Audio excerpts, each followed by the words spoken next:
Assalamualaikum warahmatullahi wabarakatuh. Perkenalkan, saya Yuliana Setia Dewi, NIM 721141926 dari Rombok Akuntansi Internasional 2019. Di sini saya akan menjelaskan tentang sistem informasi untuk keunggulan kompetitif. Oke, langsung saja. Yang pertama itu ada perusahaan dan lingkungannya.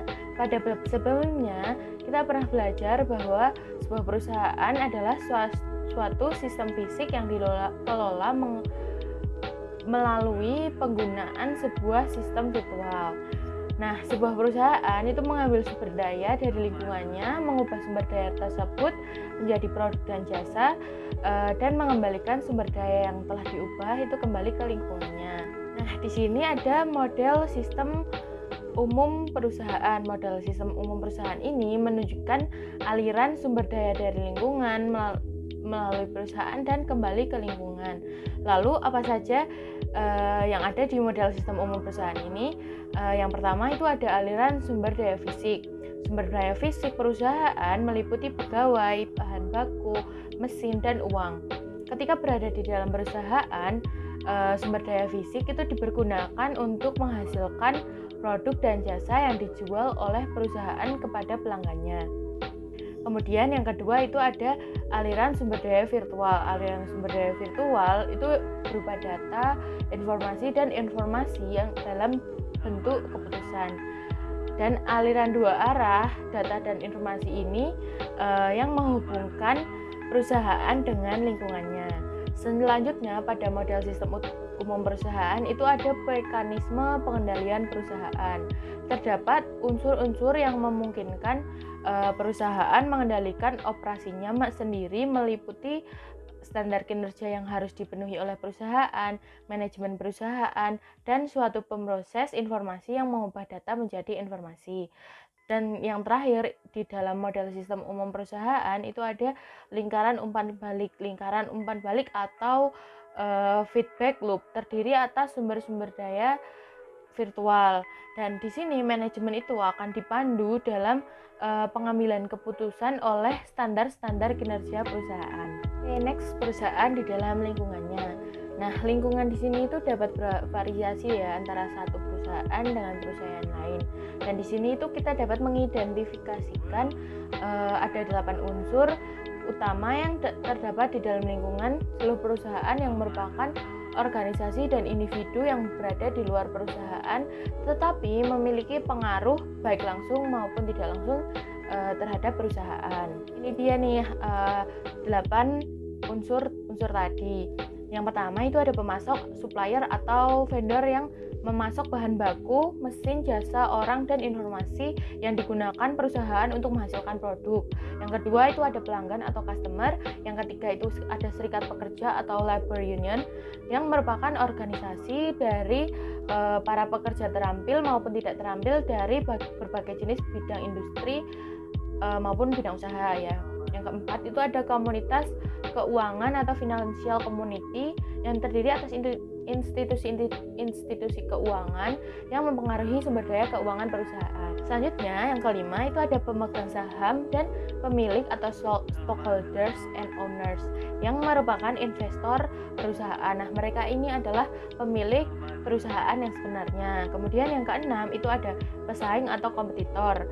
Yang ketujuh itu ada pemerintah atau government di segala tingkatan yang akan memberikan pembatasan dalam bentuk peraturan perundang-undangan dan nantinya juga mungkin akan memberikan bantuan.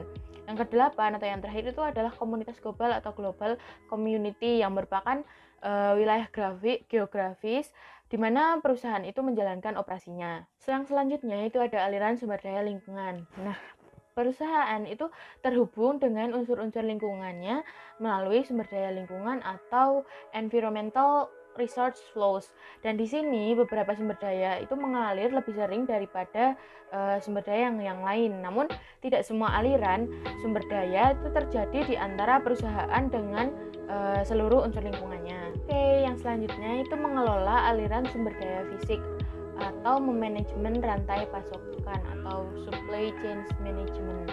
Sebelumnya rantai pasokan atau supply chain itu merupakan jalur yang memfasilitasi aliran sumber daya fisik dari pemasok ke perusahaan dan selanjutnya kepada pelanggan.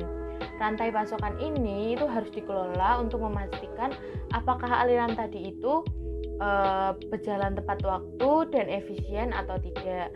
Nah, di sini manajemen rantai pasokan itu terdiri dari beberapa aktivitas. Yang pertama itu meramalkan permintaan pelanggan. Yang kedua, membuat jadwal produksi. Yang ketiga, menyiapkan jaringan transportasi. Yang keempat, memesan persediaan pengganti dari para pemasok. Yang kelima, itu menerima persediaan dari pemasok. Yang keenam, mengelola persediaan tersebut. Yang ketujuh, melakukan produksi. Yang kedelapan, melakukan transportasi sumber daya kepada pelanggan. Yang sembilan, melacak aliran sumber daya dari pemasok.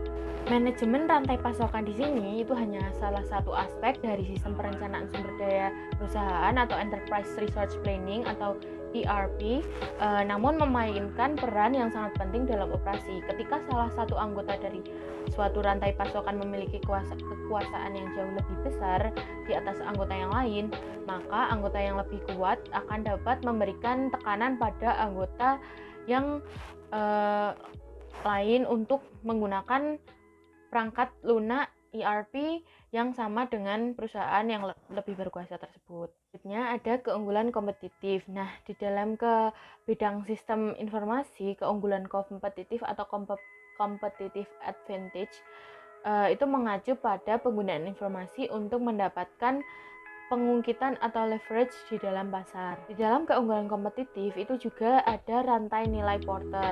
Pada rantai nilai itu terdapat dua aktivitas, yaitu aktivitas nilai utama atau primary value activities dan aktivitas nilai pendukung atau support value activities. Nah, aktivitas nilai utama itu meliputi logistik input yang mendapatkan bahan baku dan persediaan dari pemasok, operasi perusahaan yang mengubah bahan baku menjadi barang jadi, logistik output yang memindahkan barang kepada pelanggan, operasi pemasaran dan penjualan, serta aktivitas-aktivitas jasa. Sedangkan nilai pendukung itu mencakup infrastruktur perusahaan yang secara umum akan mempengaruhi seluruh aktivitas yang utama. Dan di sini itu juga ada margin yang merupakan nilai dari produk dan jasa perusahaan setelah dikurangi harga pokoknya. Selanjutnya ada dimensi keunggulan kompetitif. Keunggulan kompetitif itu dapat direalisasikan dalam hal mendapatkan keunggulan strategis, taktis maupun operasional. Yang pertama itu ada keunggulan strategis advantage yang merupakan keunggulan yang memiliki dampak fundamental dalam membentuk operasi perusahaan. Sistem informasi dapat digunakan untuk mencapai keunggulan strategis perusahaan. Yang kedua itu ada keunggulan taktis atau tactical advantage. Sebuah perusahaan itu mendapatkan keunggulan taktis ketika perusahaan tersebut mengimplementasikan strategi dan cara yang lebih baik daripada pesaingnya. Kemudian yang ketiga itu keunggulan operasional atau operational advantage yang merupakan keunggulan yang berhubung dengan transaksi dan proses sehari-hari. Disinilah sistem informasi akan berinteraksi secara langsung dengan proses. Kemudian selanjutnya ada dimensi informasi. Keempat dimensi yang diinginkan ini akan dapat menambah nilai informasi. Yang pertama itu relevansi. Nah, informasi yang ada itu harus relevan atau sesuai terhadap masalah yang ada agar bisa mendapatkan solusi. Yang kedua itu akurasi. Idealnya seluruh informasi itu seharusnya akurat. Yang ketiga itu ketepatan waktu. Informasi hendaknya tersedia untuk pengambilan keputusan sebelum situasi yang genting berkembang atau menyebabkan hilangnya peluang yang ada. Kemudian yang keempat itu kelengkapan. Para pengguna hendaknya dapat memperoleh informasi yang menyajikan suatu gambaran lengkap atas suatu masalah tertentu atau solusinya. Jadi masalahnya itu akan selesai kalau informasi yang didapat oleh penggunanya itu tidak setengah-setengah ya. Jadi semua dalam bentuk dari A sampai Z atau itu semuanya ada tersedia secara lengkap. Oke semuanya, sekian dari saya. Terima kasih. Mohon maaf apabila ada salah kata. Wassalamualaikum warahmatullahi wabarakatuh.